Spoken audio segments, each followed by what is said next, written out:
I want to share with you the secret to any great presentation. And that secret is to tell a story. All the great speakers know how to tell a story. The fact is, our brains are wired to tell stories. People remember the stories told by a speaker, but they'll forget about the facts and the data. Stories actually communicate points and lessons better than just trying to explain the point. And start with a personal story. Stories that come from your own life, they're the best because they come from the heart and you can tell them with passion and conviction. Tell stories that talk about how you overcame an obstacle or problem in life, like poor self-esteem. Now, what you do is you picture the scene in your mind and you describe it for the audience. You want to transport them into the situation and get them to feel and see what you feel and see. And you want to tell the story with drama and emotion. Do a little bit of acting. It's okay.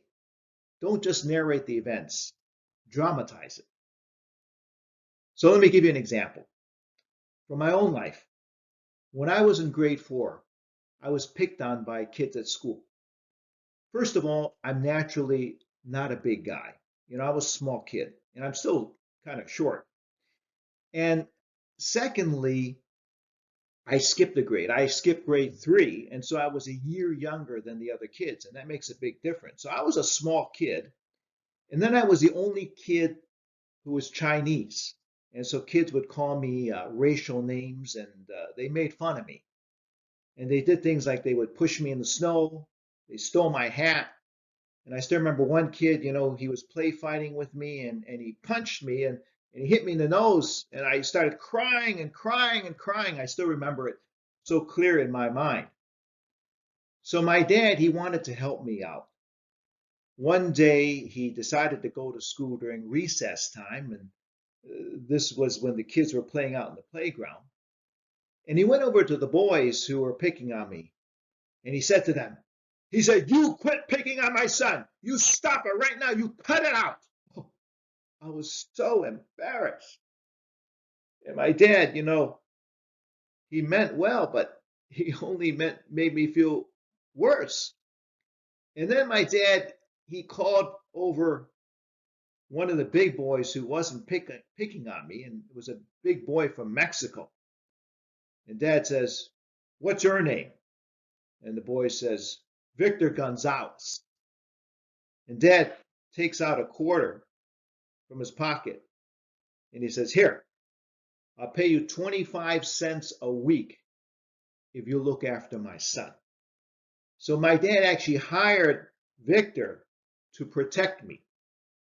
I was the only kid in school with a Mexican bodyguard. As I said, dad meant well, but he only made me feel more inferior and more uh, less self-confident because I felt I couldn't take care of myself. I needed Victor to protect me. So I grew up with this sense of inferiority and low self-esteem. And ultimately, in years afterwards, I had to find ways to overcome this sense of inferiority. And so I did a couple things. Because I felt so weak, I started working out. I just started at home doing push-ups. And then later I bought a weight set and started lifting weights. And I packed on some muscle, and so I felt stronger. And then I took Taekwondo lessons and learned how to punch and kick, and so I learned how to defend myself. And so these things helped me to feel more confident and stronger. And eventually I started to develop communication and social skills, and this also helped to overcome my sense of inferiority and low self-esteem. So you see what I did here in this example. I use dialogue in telling my story. And I use drama. Instead of saying my dad went to school and paid a boy from Mexico to protect me from the bullies, I said, Dad found a boy from Mexico and he called him over and said, "What's your name?" The boy said, "Victor Gonzalez." So, you have some dialogue and you give the characters names and use unexpected and funny phrases. I said I was the only kid in school with a Mexican bodyguard. So it's important to see the humor in all situations. And I used the story to illustrate a lesson. And I used this story to talk about how I overcame low self-confidence, low self-esteem. And I use it to encourage others to take steps to overcome their sense of inferiority and to build self-confidence.